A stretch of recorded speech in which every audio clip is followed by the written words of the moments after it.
Semiconductor physics part 6 में transistor के बारे में हम लोग बात करने वाले हैं आज। तो पहले चलते हैं फर्स्ट स्लाइड में, देखते हैं ट्रांजिस्टर का इंट्रोडक्शन क्या है।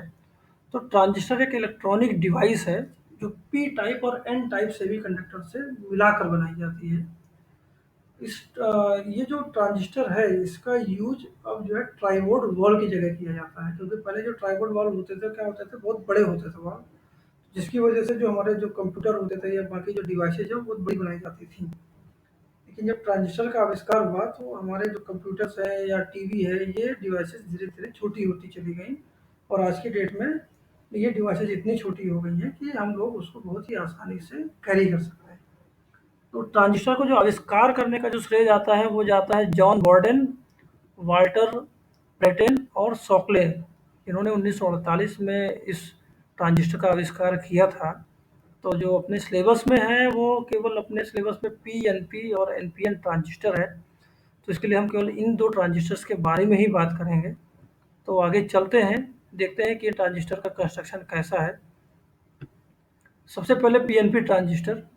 तो पीएनपी ट्रांजिस्टर में आप देखेंगे कि इसमें देख रहे हैं कि एक पी है, फिर एन है, फिर पी है। तो इसका मतलब है कि P type semiconductor, N type semiconductor और पी टाइप सेमीकंडक्टर, ये तीनों कंडक्टर को मिलाने से पीएनपी ट्रांजिस्टर का निर्माण होता है।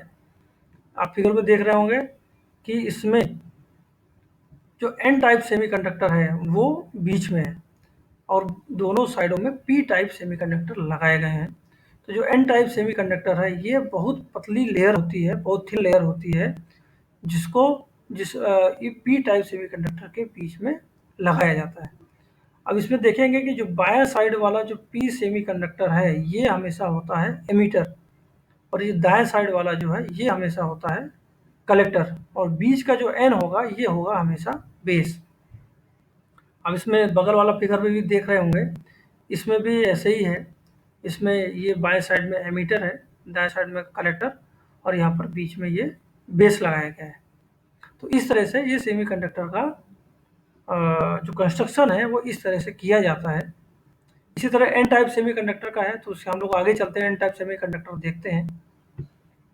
एन टाइप सेमीकंडक्टर में देख रहे होंगे कि यहाँ पर नाम से ही पता लग रहा है एन। इसका मतलब है कि बीच में पी टाइप सेमीकंडक्टर होगा और बाकी दोनों साइड में एन टाइप सेमीकंडक्टर होंगे, जिसमें बाएं साइड में आपका एमिटर होगा और दाएं साइड में आपका कलेक्टर होगा और बीच में एज इट इज बेस होगा।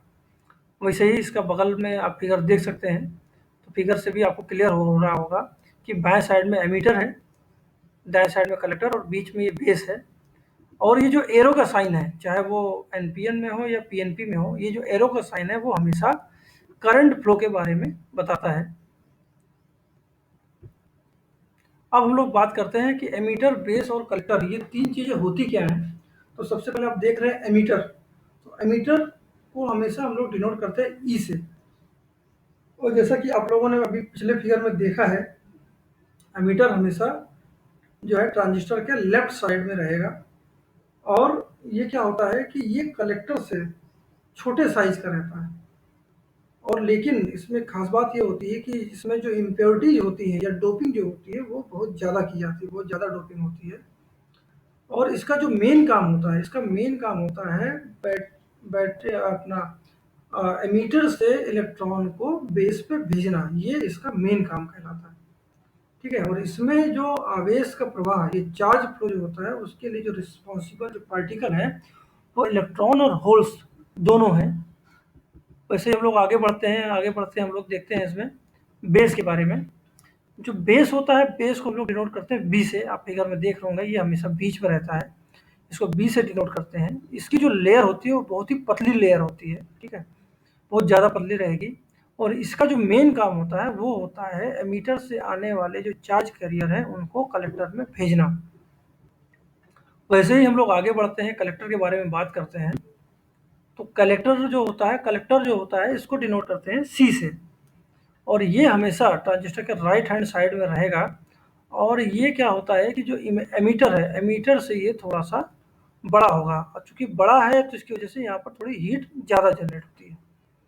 इसका जो मेन काम होता है मेन काम होता है एमिटर से जो आने वाले जो चार्ज पार्टिकल हैं, उन चार्ज पार्टिकल को कलेक्ट करना। तो यहाँ पर हम देखें तो इसमें जो मेजर पार्टिकल होंगे, जो मेजर जो चार्ज कैरियर होंगे, वो मेजर चार्ज कैरियर के ज़रिए ही इसमें करंट फ्लो होगा। तो यहाँ पर हम लोगों ने जाना एमीटर, बेस और कलेक्टर के बारे में। हम लोग अब आगे बढ़ते हैं। अब हम लोग बात करेंगे एनपीएन ट्रांजिस्टर होता क्या है और उसका वर्किंग कैसा है। तो जैसा कि आप फिगर में यहाँ पर देख रहे हैं, तो इसको हम और एलोबरेट करते हैं और इसको आगे देखते हैं। यहाँ पर मैंने एक फिगर ये बनाया हुआ है। इस फिगर में आप देखेंगे कि यहाँ पर ये एज इट इज बाएं साइड में एमीटर है। आप देख रहे हैं ये एमीटर है, यहाँ पर बीच में बेस है और इधर दाएं साइड में ये कलेक्टर है। और चूंकि एनपीएन है तो यहाँ पर बाएं साइड में ये एन टाइप सेमीकंडक्टर, बीच में पी और इधर दाएं साइड में ये दोबारा यहाँ पर ये एन होगा। अब एक चीज़ आपको पता है कि हमेशा जो करंट का जो फ्लो होता है वो फ्लो हमेशा होता है फॉरवर्ड बायस में। तो आपको पता है कि फॉरवर्ड बायस में क्या होता है कि जो एन टाइप जो सेमीकंडक्टर होता है उसको हमेशा बैटरी के नेगेटिव पोल से जोड़ा जाता है। तो यहाँ पर आप देख रहे होंगे कि यहाँ पर ये एन टाइप जो है, ये एन टाइप बैटरी के नेगेटिव पोल से जुड़ा हुआ है। और यहाँ पर ये जो पी टाइप है, ये पी टाइप पॉजिटिव पोल से जुड़ा हुआ है, क्योंकि पी एन जंक्शन हमेशा पी और एन दो सेमीकंडक्टर को मिला के बनाया जाता है और तभी वो फॉरवर्ड बायस या रिवर्स बायस बनता है। तो इस केस में ये दोनों जो एन और पी हैं ये कहलाएंगे आपके फॉरवर्ड बायस। और वहीं जो आपका अगर देखें, अगर दूसरा एलिमेंट देखें तो यहाँ पर जो पी और एन का जो जंक्शन है, इसमें पी आपका जुड़ा हुआ नेगेटिव पोल से और एन जुड़ा हुआ है पॉजिटिव पोल से। तो इस केस में क्या कहलाएगा, ये रिवर्स बायस कहलाएगा। तो रिवर्स बायस में आपको पता है कि यहाँ पर धारा का प्रवाह नहीं होता है और फॉरवर्ड बायस में धारा का प्रवाह होता है। तो उस केस में अगर हम देखें तो हमने यहाँ पर क्या किया है कि यहाँ पर हमने एक छोटी बैटरी लगा दी है, यहाँ पर एक ये बड़ी बैटरी लगाई हुई है। तो इस केस में क्या होगा कि छोटी बैटरी से जब हम पोटेंशियल या करंट फ्लो जब स्टार्ट करते हैं तो जो इलेक्ट्रॉन्स हैं, बैटरी से निकल के जो इलेक्ट्रॉन्स हैं वो इलेक्ट्रॉन जाते हैं किधर, एन टाइप की तरफ। यहाँ पर एन टाइप की तरफ जाएंगे ये इलेक्ट्रॉन्स। तो ये इलेक्ट्रॉन्स क्या करेंगे, ये यहाँ पे जो पहले से मौजूद जो इलेक्ट्रॉन्स हैं एन टाइप में, पहले से जो मौजूद इलेक्ट्रॉन है, इन इलेक्ट्रॉन्स को क्या करेंगे, प्रतिकर्षित करेंगे। और प्रतिकर्षित करने की वजह से ये इलेक्ट्रॉन जो है इधर पे ऐसा ये मूवमेंट करेंगे पी टाइप या बेस की तरफ। अब चूंकि आप देख रहे हैं कि बेस जुड़ा हुआ है यहाँ पर पॉजिटिव पोल से, तो देखेंगे कि इसमें एक चीज़ और ध्यान रखने वाली बात है जो आपको बताना चाह रहा हूँ कि यहाँ पर हमेशा आपको पता है कि पीएन जंक्शन में एक डिप्लीशन लेयर बनता है, तो वैसे यहाँ पर भी एक डिप्लीशन लेयर बनने वाला है और ये डिप्लीशन लेयर दो होते हैं। पहला जो लेयर होता है वो एन और पी के बीच में बनेगा, तो वो डिप्लीशन लेयर होगा वो होगा यहाँ पर, इस तरह यहाँ पर ये डिप्लीशन लेयर बनेगा।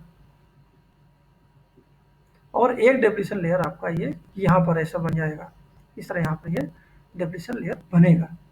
तो आपको पता है कि डिप्लीशन लेयर हमेशा इलेक्ट्रॉनों के प्रवाह को रोकने का काम करता है। उस केस में इलेक्ट्रॉनों के पास इतनी एनर्जी होनी चाहिए कि वो इस डिप्लीशन लेयर को पार करके यहाँ पर जाएं। तो क्या होता है कि जब यहाँ पर छोटी बैटरी से जब इलेक्ट्रॉन जब जाते हैं और एन टाइप के इलेक्ट्रॉन्स को प्रतिकर्षित भी करते हैं और प्लस कुछ इलेक्ट्रॉन ट्रेवल करके यहाँ तक पहुँच भी जाते हैं। तो इससे क्या पता लगता है कि इन जो इलेक्ट्रॉन जो यहाँ तक पहुँचे इनमें भी अपनी एक काइनेटिक एनर्जी है। और प्लस जो इलेक्ट्रॉन यहाँ से प्रतिकर्षित कर किए जाते हैं वो इलेक्ट्रॉन और प्लस ये इलेक्ट्रॉन दोनों काइनेटिक एनर्जी वाले इलेक्ट्रॉन, दोनों इलेक्ट्रॉन क्या करते हैं, इस डिप्लीशन लेयर को पार करते हैं। और पार करके जिन इलेक्ट्रॉन्स की जो काइनेटिक एनर्जी है वो थोड़ी सी कम हो जाती है, अगर कम होती है तो वो क्या होते हैं, वो इलेक्ट्रॉन आकर्षित होते हैं और क्या होते हैं कि इस बी बेस होते हुए इस पॉजिटिव पोल में जाकर समा जाते हैं।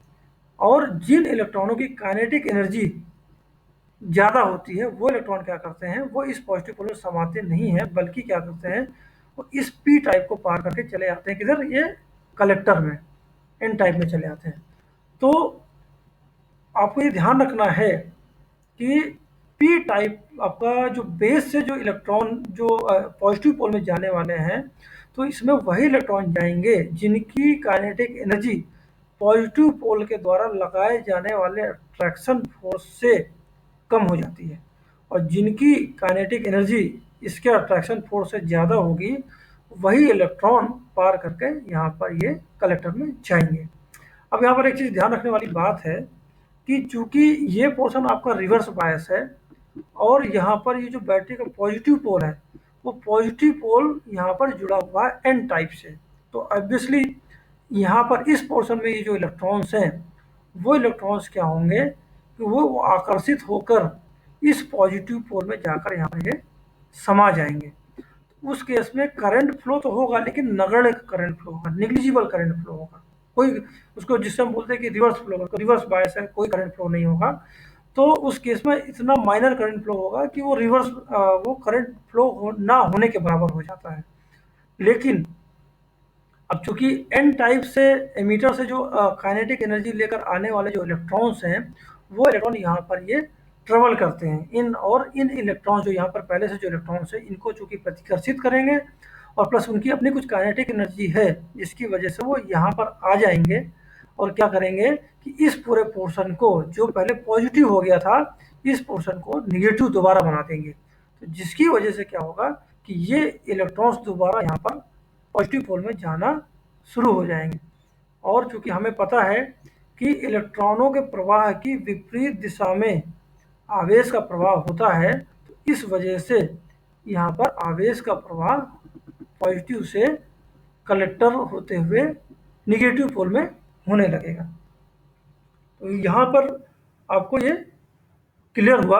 तो इसमें एक चीज़ और विशेष ध्यान रखने वाली है कि इस सिद्धांत की वजह से ये आवेश प्रवाह की वजह से जो आपका रिवर्स बायस में हुआ है इसकी वजह से इस ट्रांजिस्टर का यूज हम लोग कर सकते हैं स्विच के रूप में। ठीक है, इसको स्विच के रूप में भी हम लोग यूज कर सकते हैं। ये एक इसका विशेष यूज है। जैसे घरों में देखा होगा कि आप लोग पंखा जब चलाते हैं तो उसमें स्विच लगा होता है, जब उस स्विच को बंद कर देते हैं तो क्या होता है पंखा आपका बंद हो जाता है, और जब आप स्विच को चालू करते हैं तो पंखा आपका चालू हो जाता है। तो वैसे ही यहाँ पर हम स्विच की तरह भी इसको यूज कर सकते हैं। तो उसके लिए हम क्या करेंगे, उसके लिए ये जो आप देख रहे होंगे यहाँ पर ये जो बेस है इस बेस में क्या करते हैं एक हम स्विच ऐसा लगा देंगे, इस तरह का एक ये ऐसा स्विच लगा देंगे, और जैसे ही इस स्विच को हम ओपन करेंगे, इस सर्किट को जैसे ही हम ओपन करेंगे वैसे ही क्या होगा यहाँ पर इलेक्ट्रॉन्स का जो फ्लो है वो क्या होगा वो बंद हो जाएगा, और जैसे ही करंट का फ्लो इलेक्ट्रॉन का फ्लो बंद होगा वैसे ही करंट का फ्लो इधर से इधर भी ये बंद हो जाएगा। और बंद होने की वजह से क्या होगा यहाँ पर जो रिवर्स बायस है रिवर्स बायस में भी करंट का फ्लो रुक जाएगा, बंद हो जाएगा। तो इस तरह आपने समझा कि इसको हम लोग स्विच के रूप में भी यूज कर सकते हैं। अच्छा, इसका एक यूज और भी है, इसको हम यूज कर सकते हैं एम्पलीफायर के रूप में। तो एम्पलीफायर के रूप में कैसे यूज कर सकते हैं, आपने देखा यहाँ पर हमने फॉरवर्ड बायस में यहाँ पर एक बैटरी लगाई हुई है। इस बैटरी से जब हम लोग करंट सप्लाई करते हैं, जब इलेक्ट्रॉन फ्लो होता है तो उसकी वजह से ये इलेक्ट्रॉन एमीटर से होकर ये जाते हैं किधर कलेक्टर की तरफ, और कुछ इलेक्ट्रॉन आकर्षित होते हैं यहाँ पर पॉजिटिव पोल की तरफ बेस के थ्रू। अगर इस केस में हम क्या करें कि यहाँ पर जो छोटी बैटरी है इसका पोटेंशियल अगर हम धीरे धीरे बढ़ा दें तो उस केस में ये जो इलेक्ट्रॉन्स जो एन टाइप से या ये एमीटर से जो कलेक्टर में जा रहे थे इनकी मात्रा जो है बढ़ जाएगी, जाने वाले जो इलेक्ट्रॉन्स हैं इलेक्ट्रॉन्स की मात्रा बढ़ जाएगी। ठीक है, यहाँ पर जो आकर्षित होकर जो बेस में जा रहे हैं वो जाएंगे, जाते रहेंगे, लेकिन अब चूंकि हमने पोटेंशियल बढ़ा दिया है तो नंबर ऑफ इलेक्ट्रॉन्स की जो काइनेटिक एनर्जी है, ठीक है, और नंबर ऑफ इलेक्ट्रॉन्स है ये दोनों बढ़ेंगे।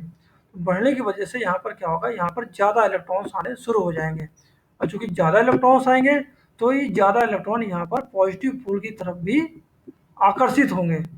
तो क्या होगा, जो आवेश का जो प्रवाह है आवेश का प्रवाह भी पॉजिटिव से निगेटिव की तरफ क्या होगा बढ़ जाएगा। तो इस केस में क्या होगा, हमें यहाँ पर जो करंट है, जो करंट आईसी है, कलेक्टर का जो करंट आईसी है, आईसी हमें यहाँ पर जो आईबी है, आईबी में जो प्रवाहित होने वाला जो करंट है उससे क्या होगा, ज़्यादा मिलेगा। इस केस में क्या हो जाएगा, जो आईसी है, आईसी जो है, ये IC is greater than IB हो जाएगा। तो इस फिगर से हमें यहाँ पर ये पता लगा कि इसको हम एम्पलीफायर के रूप में भी यहाँ पर हम लोग यूज कर सकते हैं, एम्पलीफायर की तरह भी ये काम करेगा। तो हमने यहाँ पर सीखा कि इस ट्रांजिस्टर का यूज हम लोग स्विच के रूप में भी कर सकते हैं और यहाँ पर ये एम्पलीफायर के रूप में भी कर सकते हैं। तो आज हम लोगों ने सीखा एनपीएन ट्रांजिस्टर का वर्किंग कैसा है। तो ये हमारा लास्ट स्लाइड था। तो आपको सभी को मैं थैंक यू बोलना चाहता हूँ।